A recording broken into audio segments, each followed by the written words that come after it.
Okay, wonderful. Thanks very much, Jen. Thank you all for joining. It's a great pleasure to be with you all virtually, and to share some exciting developments from the world of asteroseismology that I think will be of interest for this community. I know this talk is probably going to be a little bit unusual in the sense that I will talk about the stuff that folks usually consider noise, but hopefully by the end of this talk, I will have convinced you that this noise is actually your friend, and indeed a good signal that we can use towards a common goal. In fact, there is a common goal in the EPRV community between the asteroseismology community and the exoplanet community towards characterizing habitable worlds around the nearest stars. So what I'm going to show here today is, of course, a result of a large collaboration of people. And the top half here are people involved in the data analysis and interpretation. So that includes folks from the University of Hawaii, both current and former, Sydney, as well as Porto. And then a big shout out to the Keck Planet Finder team, a fraction of which is listed here, who's worked really hard and has made it possible for me to be able to share some of the first asteroseismic data from KPF today. Okay, so I'm going to start off by doing a bit of an asteroseismology crash course, realizing that this is not something that many of you probably think about all the time, perhaps sometimes, but perhaps not all the time. So to get everyone on the same page, what is asteroseismology? It's the study of stellar pulsations. So stars pulsate because of perturbations to the equilibrium structure, and stars pulsate in various different modes. I'll get to that a bit more in a second. But the way that we observe the signal typically is that we observe brightness variations. So we observe the brightness of a star as a function of time. This is a time series of the sun, showing the famous 5-minute oscillations that have been known since the 60s. And one important thing is that we usually analyze our data in the Fourier domain. So we Fourier transform our data because of the fact that stars oscillate at many frequencies at the same time. So we do a Fourier transform that gives us a power spectrum. And in the case of the sun, you see this beautiful forest of peaks centered at around 3,000 microhertz. So this is the standard unit that we use. Microhertz, 3,000 microhertz corresponds to about 5 minutes. And each of these peaks is a sound wave that propagates through the star. The frequencies of these waves depend on the sound speed. The sound speed itself depends on the interior structure, and hence we can use these frequencies to probe the interior properties of stars. So asteroseismology actually works throughout the HR diagram. I will only be focusing on a small part of this. This is the HR diagram showing various pockets where pulsating stars have been found. I will focus on what we call the solar-like oscillators. So those are cool stars with convective envelopes, where convection in the outer layers is driving the waves that propagate through the star. So this is obviously a schematic of a sun-like star with a radiative zone and outer convective zone. This is an actual data from DKIST on Maui and Haleakala, showing the granular patterns of the convection, which is actually driving the waves, the pressure waves that propagate through the star. So these are pressure. The restoring force is pressure. So we call them pressure waves or P modes. Not all stars oscillate in P modes, but the ones I'll be talking about today are P mode oscillators. So one nice thing about what we call solar-like oscillators is that they show very easy, they show very regular patterns. And you've already seen this in the example of the sun. And that makes life very easy if you're an astroseismologist. The reason for this is that in order to do asteroseismology, you need to identify your peaks, but you also need to associate them with what type of mode it is that you're looking at. So whether you're looking at a dipole mode, a quadrupole mode, or perhaps a radial mode. And you need to know this in order to be able to compare your data to models.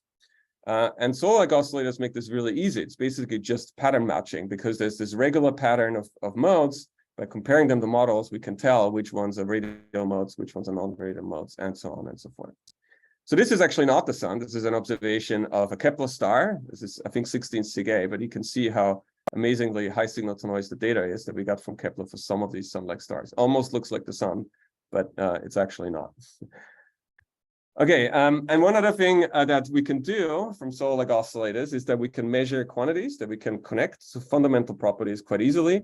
So the first one is the peak frequency. So you can see that this power axis is shaped sort of like a Gaussian. It peaks at a certain frequency. We call this nu max. This is related to basically the surface gravity of the star with some weak dependence on temperature. And then there's also a regular frequency spacing. You can already see this by eye, the fact that this pattern repeats itself.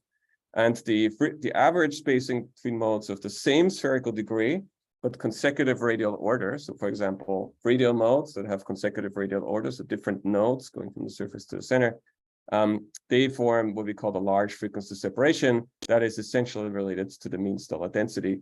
And so if you know these two quantities, you can solve for mass and radius if you know the temperature, and basically get an estimate for the mass and radius of the star. Now, some of you, maybe most of you have probably already heard about these. So this is what we call scaling relations, but this is only a very small part of what asteroseismology can actually do. We can do much more than this. And so I want to dive a little bit deeper for the purpose of this talk into another quantity, which we call a small frequency separation. That's the separation between modes of different spherical degrees. So this is basically the separation in terms of 0-2 between radial modes and quadrupole modes. So this is sensitive to things like the stellar age, and in general, modeling individual frequencies tells you something about the interior structure. The reason why the 0-2 spacing, what we call the small separation, is sensitive to age is because the modes, the radial modes and the quadrupole modes, travel to different depths within the star. And so you're basically getting a differential measurement of the sound speed, and the sound speed itself changes as the star ages near the core. So to go into this a little bit more detail, and this is the end of the crash course, I'm going to show what's called an asteroseismic HR diagram. It's a diagram that plots the two spacings I've just described against each other. So the y-axis here shows the small frequency separation, and the x-axis shows the large frequency separation. So the large frequency separation scales with density. I've just explained this. So you have a high density is over here, large values, and low density is on the left of this graph.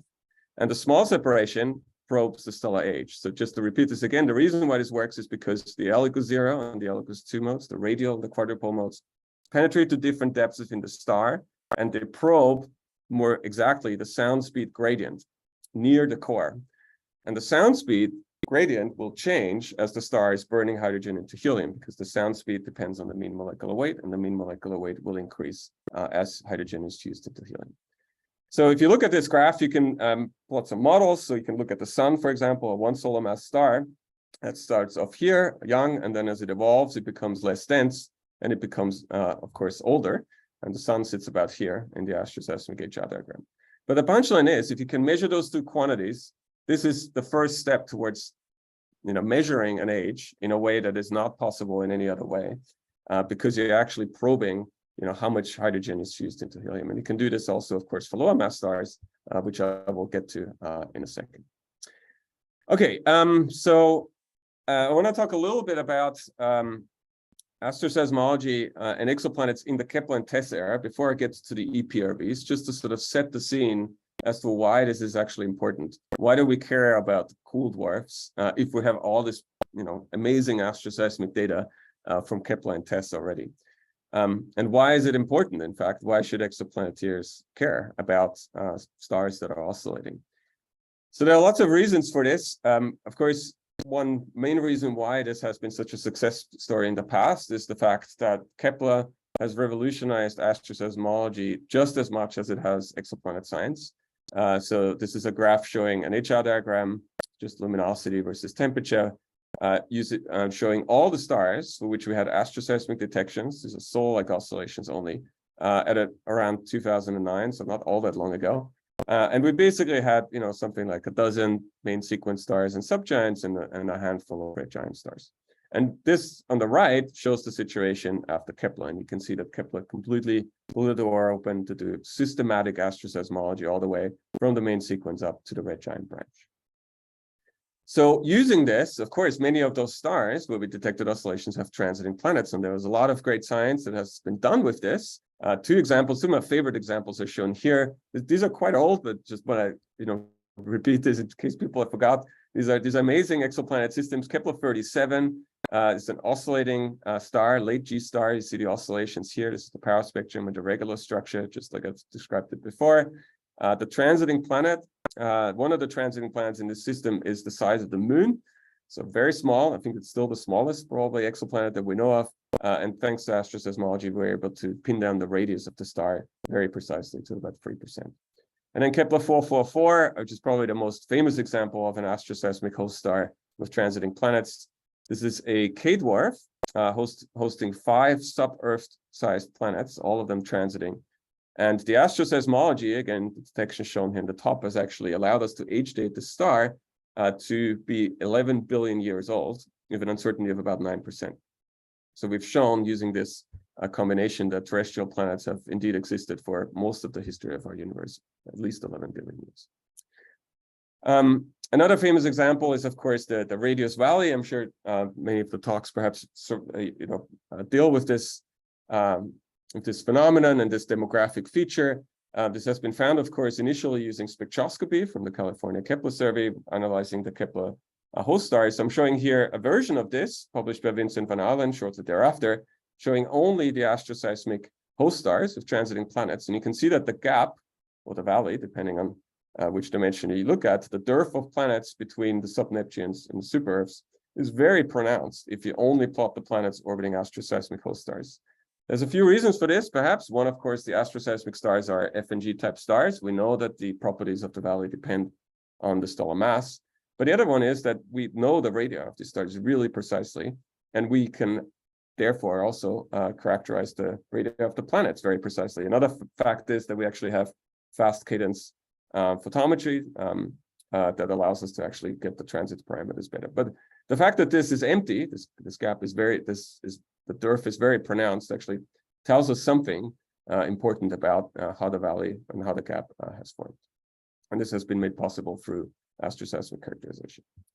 Okay, moving on to TESS. TESS has done a lot for asteroseismology of exoplanet hosts, in particular radial velocity planet hosts. So there's lots of RV planets, so planets detected using RVs that now have asteroseismic characterizations. I'm showing a few examples here. This is not an exhaustive list. Iota Draconis, HD 7620. These are red giant stars, so red giants hosting RV detected planets. Gamma Cephei, some of you will recognize that name, of course. This was one of the first claimed detections of an exoplanet using radial velocities, later confirmed, much later confirmed as before 51 Peck, but later confirmed to be a real planet. And here we have beautiful oscillations from TESS, and also using radial velocities. These are RVs from the SONG network, where we can detect oscillations both using RVs and TESS photometry. And I'll get back to that a little bit later. Okay, I want to highlight one more example of the synergy of asteroseismology with exoplanets using TESS and Kepler. And this is a new result that our group just recently published, and that is the puzzle of 8 Ursa Majoris b. This is a planet, again, orbiting a red giant star. It's been known for quite a while. The discovery paper was in 2015. This is the phase-folded RV curve. This is a red giant star with about 10 solar radii in size. And it's hosting a 1.5 M-Sinai Jupiter mass planet in a 90-day orbit. So at face value, there's no problem here because you have a star that's fairly small in terms of the extent to the orbital size of the planet, which is about 0.5 AU, and 10 solar radii is about 0.05, so you're a factor of 10 off, and so all is well and good. And we've known, of course, of RV detected planets around other red giants before. The one thing that TESS has taught us recently about this is that the star is actually not ascending the RGB, but in the past has actually been much larger than it currently is. And asteroseismology has allowed us to determine this. So to understand this, just a bit of a recap of stellar evolution theory. So a star evolves up the RGB, it becomes more and more luminous until it evolves up to the tip of the RGB, where it ignites helium in its core. And as it ignites helium in its core, it starts to contract towards the helium core burning main sequence, or the red clump, or the horizontal branch, there's various names for it. And this is where 8 Umi is now. But asteroseismology has told us that the star is actually not ascending the RGB, but it is helium core burning. It's burning helium in its core. So that means it must have been much larger in the past. And in fact, asteroseismology told us that it must have been about this size, right? So about, much larger than 0.5 AU, which is where the planet, much larger as the current orbital distance of the planet. So there's something up here. So we have a problem, basically. The star used to be larger than where the planet is today. And again, I didn't go into the details how this works with asteroseismology, but again, we can deduce this basically from the mode frequencies, whether a star is helium core burning or not. So the first thing we did is to just confirm whether the planet is actually real, right? You might think, okay, well, maybe this is some signal from the star, some long period 90-day RV variability that emerges from the star. So we got some more radial velocities using high-res on Keck, and we found that there's a very stable signal. So the signal has been stable for over a decade within various other checks to make sure that this is not really the stellar activity. So we've confirmed that there is indeed a planet in a 90-day orbit around the star that was much larger than the current orbital distance of the planet is today. And so the way that this was solved is, of course, as many issues in astronomy, is through binaries. So one way, we're not certain that this is actually really what's happening. What we're certain of is that we have a close-in giant planet that escaped engulfment. But how it actually happened, we're not entirely sure. One of the favorite scenarios is that we start off with a binary, so that the planet was actually initially a circumbinary planet. So this is a close binary for few day orbital periods. As the primary ascends the RGB, it initiates mass transfer towards the secondary. So the stable mass transfer to the secondary star that leaves the secondary and the primary, which is now a helium white dwarf.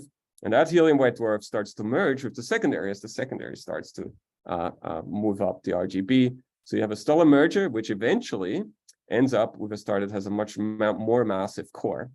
And the massive core prevents the star to expand to the orbit of the planet. Basically, stars ignite helium earlier to have more massive cores. And so this way you can prevent stellar evolution from actually engulfing the planet in the first place. So this is a Nature paper published by Mark Hahn, who's a Hubble Fellow at the University of Hawaii, and one example of a very exciting discovery that we can make by combining asteroseismology and exoplanet science. Okay, but now I want to move on. So I've given you just some examples of what we can do by combining this stellar seismology with exoplanet detections. And you might think, well, you already have, there's so much good stuff. Why do we need more? Is there anything more to do? And the answer is yes. And so I call this the final frontier of asteroseismology. It's, of course, not the final frontier. There's many more things to do. But one thing that we really want to do is to push asteroseismology to cool dwarfs. And by cool dwarfs, I mean main sequence stars cooler than the sun. So why is this an issue? This is the same plot, a similar plot to what I've shown you before. It shows the Kepler detections, all Kepler stars, an HR diagram with all Kepler stars that have asteroseismic detections. And you can see all the main sequence stars, subgiants, and all the red giant stars that have allowed us to do a lot of amazing science. You see no stars on the top left part of this diagram, but that makes sense because these stars don't have convective envelopes. So they're not solar-like oscillators. Remember, we need the convection to drive the oscillations. There are other types of pulsating stars that live here, but not the solar-like oscillators. So what about the right-hand side of this diagram? Why is it empty here? And the reason for this is actually also given in the plot. If you look at the color coding here, you can see that the colors, the points are color-coded by amplitude. It turns out that red giants have very large amplitudes. But as you move down in evolution, the amplitudes of oscillations become very small. And as you go to the sun, you're basically at the level of a few parts per million. It becomes very difficult to detect photometrically oscillations in a star if the amplitudes are only a few parts per million, even with something like Kepler. Kepler 444 is really one of the rare examples where we were able to push into K-dwarf territory. So what do we do? Well, there is a solution, and you probably guessed it already where this is going, which is to do asteroseismology using radial velocities. This is a power spectrum, 2 power spectra of the sun, so integrated light from the sun. Once observed in photometry using the Virgo instrument, so this is shown in blue, and the other time shown in radial velocity using Golf. So this is basically the same star observed using 2 different techniques. This is a little bit of a different power spectrum. It's in log space. So the oscillations are all the way here on the right. So this power X is here. This is the Gaussian shaped power X as I've described before. It peaks at 3 millihertz, 3000 microhertz, about 5 minutes. And this graph is normalized so that the P mode power excess is the same between the photometry and the velocity. And what you see is that there's a huge difference in the signal, the noise, on other frequencies up until the P mode power axis. And this is because of granulation. So all of this signal that you see here, which is about an order of magnitude larger, perhaps even 2 orders of magnitude, depending on frequency, between photometry and velocity is due to granulation. So the upward and downward motion of the granules causing intensity variations. And those are much, much stronger in intensity and much less pronounced in velocity. So basically what this graph is telling you is that the signal to noise for an asteroseismic observation is much, much higher in radial velocity than it is in photometry, because you don't have to basically compete against the granulation and trying to find the coherent P-mode oscillations that you're trying to detect. Okay, so it's basically, you know, if we would have a choice, we would do asteroseismology in radial velocity all the time. This would actually be, you know, the preferred mode of observations, because it gives us a higher signal to noise observation, and the sun, the solar observations show this very beautifully. So, of course, it's, you know, this is all easier said than done. You can observe the sun, but what about other stars? The signal, of course, is still quite small, so it's still, you know, quite a challenging thing to do. So to show you how challenging it is, this is a graph from a paper by GU in 2018 showing the oscillation amplitude as a function of mu max. So basically the time scale of the oscillations. The time scale is given in minutes up here in the top. These are the Kepler stars. So the way we did this is we took the observed intensity amplitudes of Kepler stars and converted them into expected velocity amplitudes using scaling relations. So those, of course, can be correct or they can be incorrect. Part of the game is here to test those. But assuming that they are correct, you can see that you basically need to push to, you know, sub-meter per second amplitudes for cool dwarfs like our sun. So our sun is at the very end of this distribution where the circle is, right? So here you're basically dealing with amplitudes of 20 to 30 centimeters per second on time scales of less than 10 minutes, more like 5 minutes, right? So this is pretty challenging. You need to measure less than, say, 50 centimeter per second amplitudes on time scales of less than 5 minutes. And that's a challenging thing to do. On the right-hand side, by the way, is a plot that shows the RMS variability that's induced by oscillations as a function of position in the HR diagram. So this paper actually includes, if you're not aware of it, it includes a code that allows you to calculate for any given stellar parameters what the expected RMS is in your velocity time series from oscillations. And this is it's a significant signal, as you saw in the previous plot. The oscillation signal sometimes, in many timescales, actually dominates in velocity the signal from granulation. Okay, this is not new. Radial velocity asteroseismology has been done for a long time. In fact, before Kepler and Corral, most of the asteroseismology for solar-like oscillators came from high precision radial velocity spectrographs. And I'm showing some examples here. This is 18 SCO observed with HARPS and a detection. This is a solar twin, Tau Ceti, which is of course later type. I believe this is also using HARPS. And then Alpha Cen B, Alpha Cen A, they were both done with UVAS on the VLT, and 70 OFA, which is also an early K-dwarf. And in all these cases, we've detected oscillations. So this is sort of the power axis that you see here. But the problem with pushing this further is essentially a problem of efficiency. The problem is that the typical readout times that you need to do this, precision RV asteroseismology makes the whole game just really inefficient. Remember, you have to sample with a cadence that's less than a minute. So what you can do, of course, we observe bright stars. So you expose typically very, very quickly, a few seconds. If you observe Alpha Cen B, a few seconds, and then you read out for a long time, in some cases 50 seconds, which is highly inefficient. So then you would say, okay, well, we just observe fainter stars to make it more efficient and have more open shutter time. But if you do that and you expose for longer with a 50-second readout, you're not sampling less than a minute anymore, with a minute cadence anymore. And so you're not able to sample the oscillations. So you want to observe bright stars, but you also want to read out really quickly in order to accumulate more and more data points. And it's in fact the case that fast readout is not only important, is important for asteroseismology, even if your oscillations are well sampled. So this is a simulation that I did essentially to convince Andrew Howard and others in the KPF team to implement a fast readout mode, which shows the yield of K-dwarf detections using radial velocity campaigns. I think I assumed something like 3 nights as a function of the exposure time and the readout. So basically what you can see is that even if you fix your exposure time, right, to something like 30 seconds perhaps, if you have a shorter readout time, you will always have a larger yield. And that's, of course, in some sense, because you're sampling faster and you're able to sample the oscillations properly, but also because you're adding more data points and you're beating down the noise, right, sufficiently to get to those small amplitudes that you need to reach in order to do asteroseismology in the first place. So you can see that there's a lot of sort of change in the x direction here, but not so much in the y direction. Up here, by the way, you're basically no longer sampling the oscillations properly. So you're not actually sampling them anymore. If you expose for 100 seconds and you read out for 50, game's over, right? You can't probe oscillations that have 2 to 3 minute timescales. So fast readout is very important, and this is where the sort of next slides come in, and where KPF in particular, but I think also a lot of other, of course, EPRV spectrographs can really make a difference.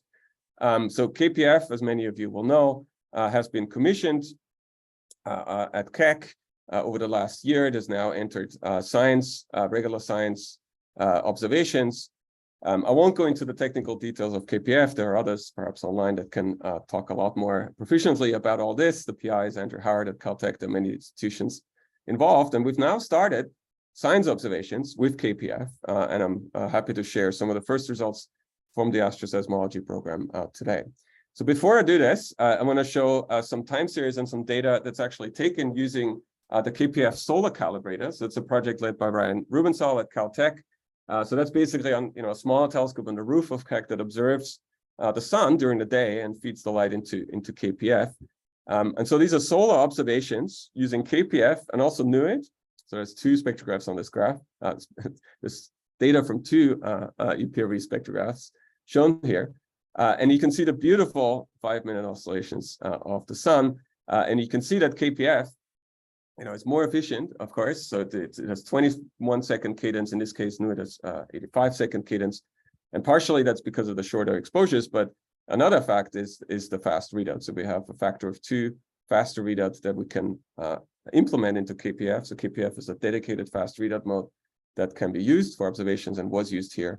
And you can see that the observations are much faster, and we get really fast cadence for the solar observations. The bottom panel shows the difference between the NUID data and the KPF data, demonstrating that the RMS, which is about 40 centimeters per second, is quite consistent with the individual error bars on the data, which are about 30 centimeters per second.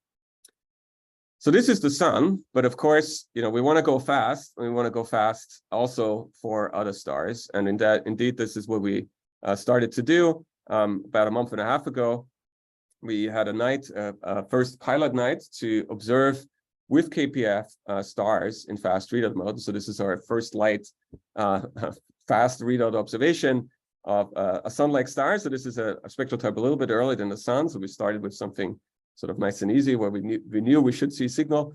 So this is a 4th magnitude sun-like star, observed at 15-second readout, 30-second exposures. And again, you beautifully see the oscillations by eye, which are with a period of about 5 minutes. So this whole time series is about 2 hours long. This is, of course, not surprising, right? But it's still amazing to see this, especially if you've worked on Kepler data. If you would look at a Kepler light curve of a sun-like star, even at high signal to noise, you wouldn't be able to see the oscillations of the star that well. And so then, of course, with the first 2 hours of the night, then we decided to push it even further and push it later down, further down the main sequence towards a cooler star. And so after we had observed 2 hours on the first star, we decided to observe Sigma Draconis, which is, I'm sure many of you will know, a very well-known early K-dwarf, very bright early K-dwarf. And we observed Sigma Draconis for 7 hours with 45-second cadence. So the same scheme, 15-second readout, 30-second exposures. We collected something like 560 RVs. Andrew Howard told me that this number is larger than all the spectra taken with high-res on Keck in its 30-year history. We've taken more spectra with KPF in fast readout mode in a single night. And so here's the RV time series as a function of time. So 7 hours, and the y-axis scale goes from -1 to +1 meter per second. So you can already see the very high precision of the data. The RMS in the time series is 40 centimeters per second, but of course includes the signal. That includes the P-mode oscillations that we sampled using the 45-second cadence. So how does the power spectrum look like? That's the power spectrum of the data. And you can see a beautiful power axis exactly where we expected. We can predict, right, what the expected new max is based on the log G of the star. It should be around here, around 4,500 microhertz. And sure enough, we observe a very highly significant power axis exactly where we expected. So this is this Gaussian-shaped power axis, similar to the ones I've shown you before. Of course, this is only 7 hours of data, so it's not quite as resolved as you've seen it before in Kepler, and we'll talk more about this later. but it's still is a very nice detection. The peak amplitude in the amplitude spectrum is about 14 centimeters per second, and the noise floor in the amplitude spectrum is 2 centimeters per second. This is a preliminary reduction. We're hoping to do better than this, but it's already very, very encouraging that this pops out of the data so quickly for an early K-dwarf. And it also, of course, and I'll talk about this, basically gives us confidence that we can push this to later spectral types. For the ones in the audience that a bit more in the asteroseismology side, there's some interesting science we can do with this data. It turns out that actually TESS has also detected oscillations in Sigma Draconis. This was a surprise. This is still unpublished, an unpublished result. This is found by Mark Hahn at UH. So here's the power spectrum of Sigma Draconis observed with TESS 20-second cadence data. We found the 20-second cadence data with TESS gives very good photometric position, better than 2-minute cadence data for bright stars. We published a paper on this last year. And sure enough, actually, Sigma Draconis has been observed for lots of sectors, shows a detection of oscillations, and you can see the regular spacing here. But one thing that you might notice, comparing it to the KPF detection, if it wouldn't have told you that that's the same star, you might ask, is this actually the same star? Are the oscillations from the same star? And they are, but it's interesting that they actually look quite dissimilar to each other. So one thing that we've noticed, and that we're still sort of wrapping our heads around, is that the new max is actually offset between the radial velocities and the photometry, right? So I'm pointing like rough errors here, but we've done a proper analysis, and it's about a 6% offset, which is significant compared to how well we measure this typically. This is actually also has been found in the sun recently, and in the same sense that the RVs give you a higher new max than the photometry. This is not the case for more evolved stars. I've shown you an example of a Gamma Cephei before, but the new max actually matches really well. So it's something to do with main sequence stars where we have to be careful of using new max. We usually don't use new max much anyway for these stars, but it's something to think about. And another thing that we can do is we can measure amplitudes. So we can measure what we call the amplitude per radial mode of the oscillations in velocity. It's about 5 centimeters per second. We can measure it in photometry, about 8 parts per million. The ratio of this is actually a very sensitive probe of the physics of the convective driving and damping of the oscillations. But the first order, we can actually just compare it to the scaling relations that I've talked about just before. And we actually find really good agreement. So the scaling relations predict the ratio 0.17, we measure 0.15. So that's very encouraging that this sort of extrapolation down towards the cooler dwarfs from the photometric amplitude seems to work quite well. Okay, and we can even do better than this. Of course, I've mentioned before that we can push KPF to cooler stars. And this has, in fact, already been done using VLT espresso on the VLT. So this is a result from Tiago Campante, who's led a campaign with espresso to observe a mid-K dwarf, Epsilon Indies, a K5 star. With espresso, this is based on 6 half-nights with the VLT. And if you plot a power spectrum of this, you see, again, a beautiful power axis at around 5 millihertz, so 5,000 microhertz. So both the Epsilon Indi detection and this result from KPF with Sigma Draconis and the amplitudes that we have measured from these two detections give us really a lot of hope that we can now sort of push this cool dwarf asteroseismology systematically using EPRV instruments such as espresso, KPF, and others. I want to mention that, of course, this has been done also before, not necessarily focused on cool dwarfs. So a couple of examples here. Espresso has been used to do asteroseismology of Pi Mensae, which is a well-known TESS exoplanet host star. This is actually more or less a byproduct of measuring the Rossiter-McLaughlin effect, but you see beautiful X's here in the power spectrum. So sun-like stars at around 3,000 microhertz, and also using NUIT. So this is a recent publication from the NUIT team showing a very clear and beautiful detection of oscillations in a subgiant star, where we also have a detection with TESS. And in this case, you can already see again that there's no really strong offset between new max and photometry and velocity, the same way we see it for the cooler main sequence stars, which is quite interesting. Okay, so wrapping this all up, we can put it on. You can plot an HR diagram, stellar radius versus temperature. The points here are stars where we've detected oscillations. The gray is just a background population to guide your eye. And so you can see that using photometry from Kepler and TESS, we've really mostly focused on the F and G type stars. Kepler 444 was the exception. Alpha Cent B was the only K dwarf before Kepler 444. We really had, good asteroseismic data, good enough to measure frequency spacings. Now we have a couple more. We have Epsilon Indi, which is now by far the coolest dwarf for which we've done asteroseismology. Sigma Draconis, which is now the coolest dwarf where we have detections both in photometry and RVs. And I think we can push this systematically to do more of these stars over the next few years using the instruments that we now have. We can add many more detections, probably dozens of detections of bright K dwarfs in the solar neighborhood where we can do asteroseismology. So I might skip this in the interest of time. This is a pretty complicated plot, but the takeaway, one thing that you might ask yourself is, okay, this is all great, but how many nights do I need to observe a star to get an age, for example? And I can get back to this if there's interest, but the answer is basically, if you have one night of data, you can measure the mean stellar density already. You don't need a whole Kepler quarter or even years of data to do this. And the reason for this is because the signal to noise in the RVs is so much higher that for given unit of time, you basically get more information out. And for the age, you do need to go longer. Something we're working on figuring out how long exactly, but it's on the order of 3 to 4, maybe even 5 nights in order to measure the small frequency separation that can give you the age. And these are simulations by Yaguang Li, who's a parent fellow at the University of Hawaii.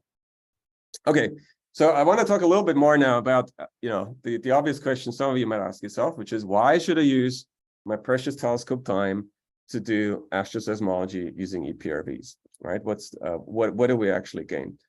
And I think, as I mentioned before, there's actually a very nice synergy between the goals of the EPRV community, which is to find, of course, planets that around the nearby stars that are Earth-like, that eventually we will be able to image using next generation facilities from space. Roman as a tech demonstrator, and perhaps and in the future with the Habitable Worlds Observatory. So this is, of course, a huge push, as many of you in the audience will know, towards this goal, directly imaging mature planets around nearby sun-like stars. This is what we want to do with the coming decades. And so the characterization of finding the planets is, of course, one part of this, but the characterization of the whole stars is another part. And I like this quote, which is not quite old. It's actually a tweet from Adam Burgasser based on a conference that took place in Italy in 2017 on stellar ages, where Dave Soderblom at Space Telescope motivated, Dave has spent a lot of time thinking about stellar ages, and he motivated the conference by speculating that when life is found on another planet, someone will ask how old that life is. And I think that's a pretty profound question, and it's something to consider. We have all these nearby stars. We're investing a lot of resources to find Earth-like planets around them, and perhaps even find biosignatures. But when we do that, we probably want to know how old that life is that we may have found. And there's even a more fundamental aspect to this, which is that age might actually be a dimension to help us distinguish possible biomarkers from being due to life or not being due to life. So there's a very nice paper out of Daniel Apai's group, Bixel and Apai 2021, that explains basically the concept that something similar that, as is shown here, is based on. So this is work that I've done with Josh Crenshaw-Totten and Meredith McGregor and Josh O'Rourke last year through a Scialog workshop, where we basically had this exercise, be like, okay, what if we know the ages of all the stars in the solar neighborhood, and we actually accumulate a sample of planets where we may be able to probe their atmospheres and measure biomarkers such as oxygen. Then we could actually use trends, or expected trends, in these, depending on whether there's life, whether life is prevalent on these planets or whether it's not. So for example, if life is prevalent on planets or on nearby stars, we expect that the oxygen abundance on planets actually increases with age. That's what happened on Earth. At the beginning, there wasn't a lot of oxygen. And then over time, it's gradually increased. And that's in fact what Bixel and Apai pointed out as a possible venue for distinguishing whether oxygen on a planet, on a single planet, is due to life or not. That's quite difficult. But if you have a trend, you may be able to break that degeneracy. And of course, you might expect something different if life is not common in the universe, and most planets are uninhabited. Then you might expect a different trend with age. But the point is here that the ages need to be constrained, right? And measuring ages, as many of you know, is not easy. And the error bars here basically assume error bars of something like 10 to 20%, which is standard for asteroseismic ages. Okay, so one way you can then think about this is you can say, okay, well, is it actually possible to do asteroseismology of all the nearby stars where the Habitable Worlds Observatory might try to directly image Earth-like planets around? And so I did this exercise. So we basically, you can plot up the This is sort of the precursor science stars. Of course, these are not the targets yet, but these are sort of stars under consideration. And if you plot them up in a radius temperature diagram, unsurprisingly, they're all sun-like stars, and they're all quite bright. In fact, they're all within the brightness range in which we can do asteroseismology using EPRVs. And in fact, we don't need to do all of them using EPRVs because the hot ones are already covered through TESS. TESS, if it keeps going for a long time, will give us lots of 20-second cadence data of these sort of F and G type stars, for which we can do asteroseismology really well, measure ages, and then the EPRV campaigns can take over where the photometry fails, which are the cool dwarfs, the stars that are cooler than the sun, where we really need radial velocities to do asteroseismology well. So asteroseismic ages are basically possible for 90% of Habitable Worlds Observatory precursor targets. The hot ones here that are not covered, we can do using isochrones, and the M dwarfs. Well, the M dwarfs, the cooler dwarfs, including late Ks and the M dwarfs, they're of course problematic, but there might be other ways to do this. For example, using rotation rates and gyrochronology. Okay, there's a lot of other things that you can do. As the question as to why should I do asteroseismology using EPRVs? There are many other reasons why that are not related, at least directly, towards habitable worlds. One is to calibrate stellar age activity rotation relationships. All of these nearby bright stars have activity cycles that have been measured for a long time. We can correlate chromospheric activity indices with age. This has been done for solar twins, and in fact, these sort of relations are very often used to infer ages indirectly if you measure, R prime HK from your spectrum. But what you really want to do, of course, is to calibrate this properly, because we know that this relation actually changes with mass and metallicity. And to do that, we need more asteroseismic detections, which are shown here in blue. And then finally, you can do lots of stellar astrophysics. I'm actually here in Munich, in Germany, at a stellar astrophysics workshop, where a lot of the talk is how can we improve our stellar models. And asteroseismology, of course, can do this. I've mentioned that the ratio of amplitudes between photometry and radial velocity is actually a sensitive probe of the driving and damping of the mode. So in order to predict the amplitude of a mode, you have to calculate non-adiabatic pulsation frequencies, so basically take into account the heat transfer within the star. This isn't done very often, but there are calculations of this. So this is a calculation in 2006 showing the ratio of these amplitudes as a function of frequency. And we can test this, right? So we can measure this ratio, perhaps even as a function of frequency, and test these models that help us better understand how convection drives oscillations. And even more fundamentally, on the right, we can actually measure properties that we currently use to describe convection, such as the 1D mixing length parameter.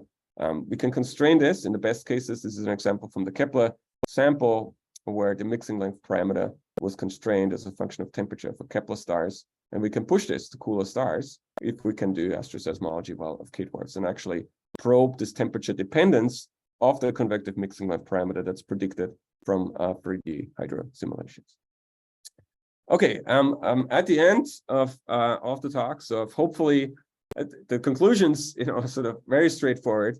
They're basically that systematic asteroseismology of K-dwarfs is now possible, and that's thanks to EPRV instruments. It's thanks to this community and all the hard work that this community has put into building these incredible instruments that give this RV precision. And this is, I think, a really powerful opportunity to do sort of push asteroseismology into a new frontier. Again, the takeaway is that you can do asteroseismology in a single night to get a density measurement, which combined with a Gaia radius gives you a mass, or you can go further and get ages if you invest a bit more time. And really the big takeaway, I think, from my talk that I want to convey to the community is here in bold font, which is that the EPRV community can not only find the best planets for directly imaging habitable worlds, but also provide the best characterization of their host stars. This is not possible any other way. I mean, there are other ways, of course, to characterize stars, but to really get the ages down, this is one of the best ways to do it. We're coordinating campaigns that are in planning. So Tiago Campante and I and others are planning to join forces, both with proposals at the VLT and at Keck, to propose for time to do this systematically and actually build up a sample of K-dwarfs with asteroseismology. If you're interested in joining in this effort, please reach out. We're planning to have a telecon on this actually fairly soon, in time for the proposal season that's coming up. I've just mentioned that a couple of things that I didn't go into the detail here. So the benefit of high cadence RVs for mitigating stellar noise, spin axis inclinations, which asteroseismology can give us, which is also quite important actually for picking direct imaging targets, and asteroseismology of M-dwarfs. I'm happy to comment on this if folks are interested, but in the interest of time, I'll leave it here. Thanks very much. Wonderful. Thank you so much for an excellent talk, Dan. I invite people to use the little clapping hands emoji if you want to show your enthusiasm or appreciation for that talk. And as always, we will take questions now. And so please feel free to raise your hand. David Jerry, I see you up first. Go ahead.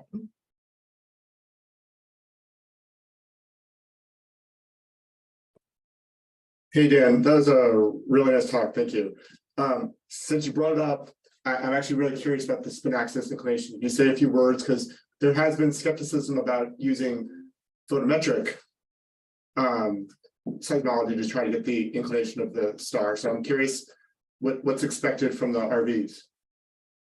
Yeah, so the way this works, so asteroseismology can measure spin axis inclinations. The way that this works, and I have an animation here to sort of show how it works, is basically that the frequencies get split by rotation. So if you have a star that's rotating and you observe a dipole mode, the rotation will modulate the frequency of the dipole mode by an amount, and the frequencies will split by an amount that's proportional to the rotation rate. But the relative amplitude of these multiplets that are split by rotation depends on the inclination of the star. So if you have a dipole mode, like shown here, and it's 90 degrees inclination towards you, you basically only see the running waves, the prograde and the retrograde running waves, and the central mode you won't see. So you basically get two peaks. And this is actually an animation. As it started, it tilts towards you, and the relative amplitude of the rotational split multiplet gives you the inclination. So if you have a 45-degree inclination, you see a triplet, and if the stars pole onto you, you only see a single peak, which is actually a bit degenerate because it's either just a very slowly rotating star or you see it pole on. So this is in general how it works. The problem is that this is a very difficult measurement. The reason why it's a difficult measurement is you need to resolve the frequency separation between the rotational split multiplets. Stars like our sun rotate very slowly, so the frequency difference is quite small. But there is a way to sort of do this. I don't think it's possible with EPRVs. We'd have to observe. We haven't actually done the simulations, but I think it's going to be difficult because you have to observe a very long time to get the frequency resolution well enough. But I do think there's a way to do this using TESS asteroseismology and perhaps photometric rotation periods, which I guess what you were referring to. So Jen Van Zetas and I actually did a bit of work on this using the Habitable Worlds target list. And we figured out that I think optimistically there's a few dozen more sun-like stars, G-type stars. If TESS observes for a really long time, we'll be able to get asteroseismic inclinations.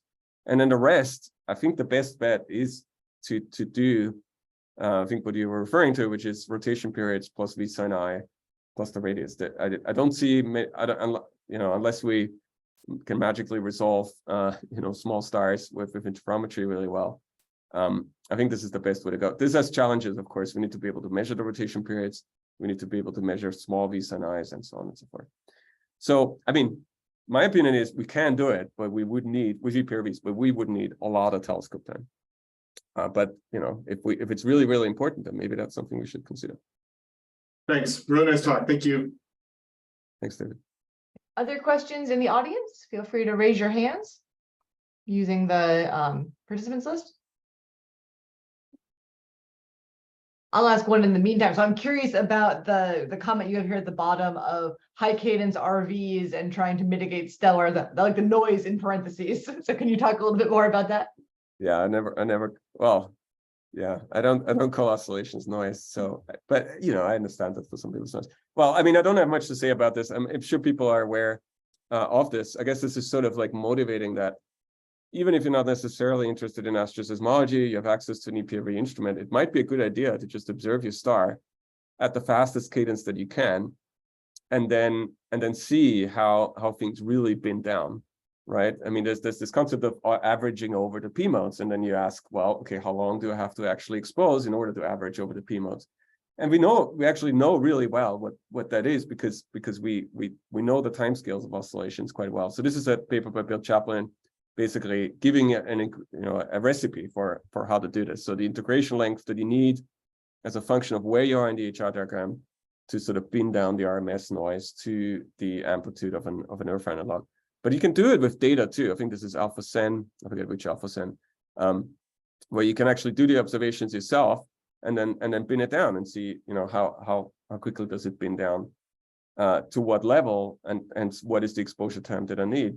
And I would say, this paper, of course, relies on predictions for amplitudes, which are not that well tested for the K-dwarfs. So actually doing this experiment for K-dwarfs, or as cool dwarfs as we can, I think is very valuable. So I think it doesn't hurt if you're very interested in a star and you're thinking, what cadence do I need to, what exposure time do I need to bin over the noise? In fact, one of the recommendations in this paper is that you should always probably get the fastest cadence that you can, given the signal to noise requirement that you have, and then bin later. That's generally the best advice I can give. And then if you sample fast enough, you might be able to do asteroseismology as a bonus. Planet data. So very nice. Lisa, I see your hand up. Go right ahead. With the image as well. Excellent. Hi, Dan. Thank you very much for a really nice talk. I had a question about if you think there's an advantage in doing this work in the near infrared. Let's assume that we can do EPRV in the near infrared. And I'm thinking specifically, since most of these near infrared detectors will have non-destructive readout, so you actually get the super high cadence for free if you store your cube. And sort of to build on top of that, do you see that as a way going forward for M-dwarfs? And is there anything that will be different in the near infrared in terms of the physics or the signals that you get? Yeah, excellent question. I mean, if you can get the precision, the RV precision, like you can in the optical or the optical near infrared, I don't see a physical reason why it wouldn't work. I mean, you're measuring the spectral lines and the Doppler shift of the spectral lines. As long as the spectral lines are probing similar, depths in the atmosphere where we have calibrated things in using optical RV spectrographs, I don't see a physical reason why it wouldn't work. If you do intensity measurements, wavelength does matter. So in intensity measurements, the pulsations are much higher in the blue, or the amplitudes are much larger in the blue, and then they're less strong in the red. But I don't think in using the RVs that should be a big effect. So my answer would be yes. That would be worth, if we can reach. It's really the precision really needs to be quite good, right? Because the amplitudes are tens of centimeters per second. So if you can push the infrared Doppler spectrographs to that precision. And as you say, if the readout is a big gain, especially for the asteroseismology part, then yes, absolutely. I don't see. I mean, if anyone else has thoughts on this, please pick up. But off the top of my head, I haven't really thought about it, so it's a really good point. Off the top of my head, I don't see a reason why this wouldn't work. The M dwarfs, I think M dwarfs are, for this type of soul-like oscillators, is more or less a hopeless case, because the amplitudes are going to be so small. They're like at the level where, at least with what even the next generation, perhaps it's hard to detect. I do have a slide on the M dwarfs actually, because I figured someone might ask. The M dwarfs are hard because basically the amplitude scales with luminosities. If the luminosity goes down, the signal from the convection driven oscillations is very tiny. But there is hope perhaps to do it in photometry, so that there's some speculation that there might be other mechanisms driving pulsations in M dwarfs, which are not these solar-like convection-driven pulsations. They haven't been found yet. There's a paper that has sort of done the theory. There have been searches. They haven't been found yet. There's a candidate. This is a group from Austria, actually, from Constanze Zwins, that studies young stars with, I think this was TESS, where they found a pulsating young Preman sequence M dwarf that match the periods match roughly what pulsation models predict, but it could also be a blend. The field is quite crowded, so it's the jury is still out. So there is hope for asteroseismology of M dwarfs, but it won't be the type of seismology that I talked about. But I think for K dwarfs, even pushing it to late Ks, if we can get the readout times lower with the same precision, I think that would be very exciting. Cool. Thank you very much. Thank you. Okay, with that, we are right at the top of the hour. So let's say thank you again to Dan for giving such a wonderful presentation. Thank you, Dan, for taking the time and calling in while overseas. Much appreciated. And we will be back next month, again, fourth Thursday of the month in this same time slot, this same Zoom link. I will send out details about that presentation soon. But in the meantime, I hope you all stay well, and looking forward to seeing you next month. So thanks so much for calling in, folks.